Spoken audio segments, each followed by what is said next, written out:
Yang saya hormati para reviewer kedai Reka Matching Fund, izinkanlah saya, Agus Trisanto dari Universitas Padjadjaran, mempresentasikan proposal kami yang berjudul Prototype Remote Monitoring dan Predictive Maintenance Peralatan Pembangkit Listrik menggunakan model Water Cooled Chiller System di PT GMF Aero Asia Tbk. Penelitian ini merupakan hasil diskusi kami 1 tahun belakangan ini antara tim UNPAD dengan tim GMF Aero Asia. Jadi perumusan masalah dan urgensi Reka Cipta. Reka Cipta ini tercipta karena ada permasalahan pada peralatan pembangkit listrik. Jadi saat ini peralatan pembangkit listrik itu untuk proses pencatatan data kondisi peralatan itu biasanya dicatat secara manual oleh petugas lapangan. Kemudian petugas lapangan ini mencatat dan membandingkannya dengan buku standar pada setiap peralatan, standar kerja setiap peralatan. Jika terjadi perbedaan, maka dicatat untuk dilakukan perawatan. Nah, ini sifatnya tidak real time karena itu pada saat di tempat, pada saat proses pemantauan oleh para petugas. Kemudian juga bisa juga perawatan biasanya dilakukan secara reguler, secara waktu, berbasis waktu, artinya waktu mingguan atau bulanan gitu. Nah, ini proses ini juga bisa jadi misalnya terlalu cepat dalam perawatan, maka akan terjadinya pemborosan karena memerlukan biaya untuk perawatan. Kemudian jika terlalu lambat, menyebabkan kerusakan yang lebih besar pada peralatan itu sendiri. Nah, hal-hal demikian itu jadi masalah. Juga masalah lokal tadi, lokal kondisi itu jika bisa saja petugas itu mungkin tidak mengetahui atau mungkin harus dikoordinasi dengan pihak engineer yang lebih ahli atau para manajemen untuk memutuskan apakah yang harus dilakukan terhadap kondisi peralatan tersebut, makanya tidak bisa dilakukan dengan segera karena proses pencatatannya biasanya tidak real time.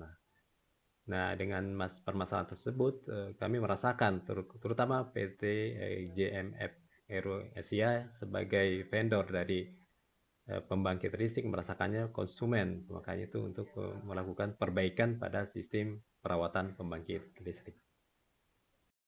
Jadi inovasi yang kami akan tawarkan di sini adalah kita akan mengembangkan teknologi sensor, IoT, terus artificial intelligence dan sistem cloud pada peralatan pembangkit listrik. Jadi beberapa feature yang bisa kita kembangkan yaitu feature tentang bagaimana remote condition monitoring ya. Jadi remote condition monitoring adalah kita akan memonitor kondisi-kondisi pada peralatan secara real time dan itu bisa dipantau, dilihat oleh semua pihak, baik petugas lapangan, para engineer maupun pihak manajemen. Dan juga sistem bisa mampu melakukan predictive maintenance, artinya sistem ini dapat memperkirakan terjadinya kerusakan sehingga memberikan warning jika harus dilakukan perawatan. Jadi sebelum terjadi kerusakan dia memberikan warning dan itu bisa dilakukan cepat segera warning dan itu informasi bisa tersebar ke semua pihak. Kemudian sistem ini juga memiliki notification failure, artinya jika tiba-tiba ada sistem atau sensor yang mendeteksi peralatan di luar batas kerja yang telah diberikan, itu akan memberikan warning ke semua pihak.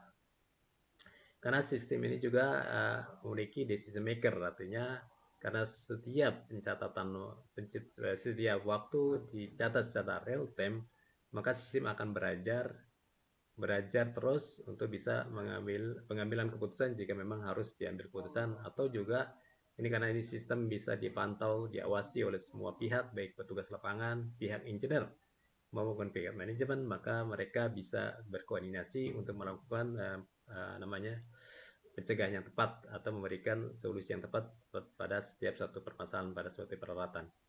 Jadi sistem ini akan berbasis web based, artinya semua bisa memantau, melihat dan mengawasi itu juga secara real time dan user friendly.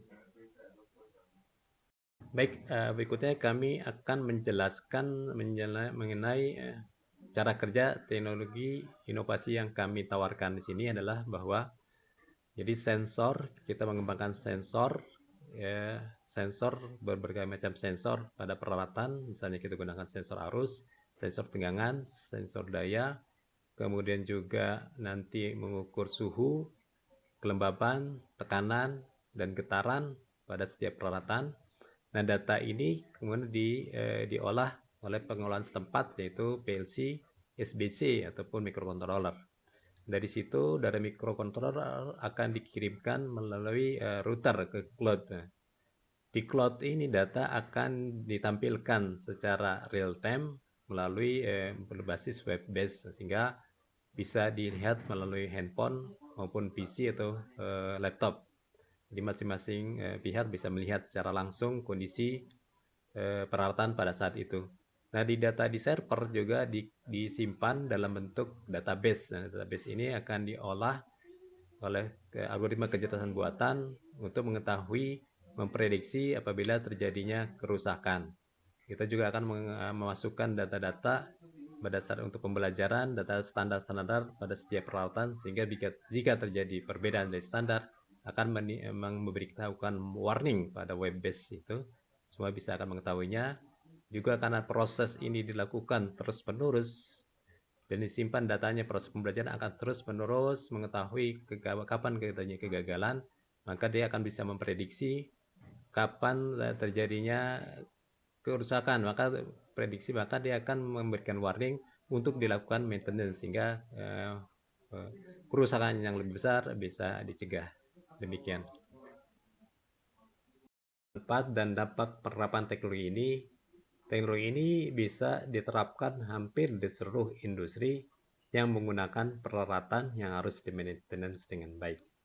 Dengan maintenance yang baik, maka menjaga peralatan itu jangan sampai terjadi kerusakan yang lebih parah, yang tentunya akan menyebabkan kerugian yang lebih besar lagi. Kemudian juga dengan tampilan web base itu dapat dipantau oleh seluruh pihak, sehingga meningkatkan akuntabilitas dari perawatan peralatan, sehingga semua pihak bisa melihat, dan juga akurasi juga cukup jelas karena dibaca secara real time, diamati secara real time. Kemudian juga pengambilan keputusan akan lebih cepat dan lebih terkoordinasi. Dan proses pemeliharaan pun lagi menjadi lebih efisien. Demikian dampak dan manfaatnya.